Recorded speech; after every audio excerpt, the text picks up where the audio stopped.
Kasus pengeroyokan dan penusukan di Denpasar menggegerkan publik.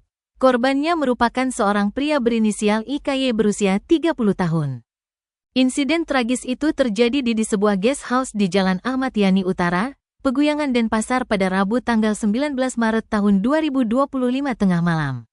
Korban dikeroyok oleh 3 orang pemuda. Ketiganya adalah laki-laki inisial SAW, SAJ, dan perempuan inisial NPS. Mirisnya, salah satu pelaku merupakan teman kencan korban. Peristiwa ini terjadi lantaran korban terlibat cekcok dengan NPS yang merupakan pekerja seks komersial. Kasih Humas Polresta Denpasar AKPI Ketut Sukadi menjelaskan, peristiwa tersebut bermula ketika NPS menerima open BO micet dari korban. Setelah kencan alias berhubungan badan, IKY pun membayar. Setelah itu, pria ini kembali meminta berhubungan. Akan tetapi saat lawan kencannya meminta bayaran, dia mengaku tidak memiliki uang lagi. Alhasil, NPS tidak terima dan terjadi pertengkaran di dalam kamar. Keributan mereka pun didengar oleh teman perempuan tersebut yaitu SAJ dan SAW. 2 pelaku remaja memang sudah menunggu di luar kamar. Kedua remaja ini sontak menggedor pintu kamar dari luar namun tidak dibuka. Mereka juga mencoba mendobrak pintu tapi hasilnya tetap sama. Akhirnya IKY membuka pintu dan saat itu pula SAJ dan SAW menendang korban.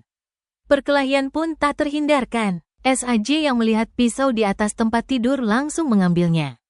Lalu digunakan untuk menusuk badan korban beberapa kali. NPS juga sempat menendang dan memukul korban dengan helm yang diambil di atas motor. Akibatnya, IKY mengalami luka tusuk di pinggang kanan dan lengan kanan yang mengeluarkan darah, serta luka memar di kepala. Peristiwa tersebut membuat warga sekitar berdatangan ke TKP kejadian ini lantas dilaporkan ke polisi. Tak berselang lama, tim Opsnal Reskrim Polsek Denpasar Utara yang dipimpin oleh Kapolsek Denut Ibtu Wayan Juwahyudi tiba di lokasi. Petugas langsung mengamankan ketiga pelaku dan barang bukti untuk diproses hukum lebih lanjut. Saat diinterogasi, pelaku mengakui bahwa pemicu tindakan mereka adalah karena korban memaksa berhubungan lagi dengan NPS tapi tidak mau membayar. Atas perbuatannya tersebut, para pelaku disangkakan pasal 170 KUHP tentang pengeroyokan dengan ancaman pidana penjara paling lama 9 tahun.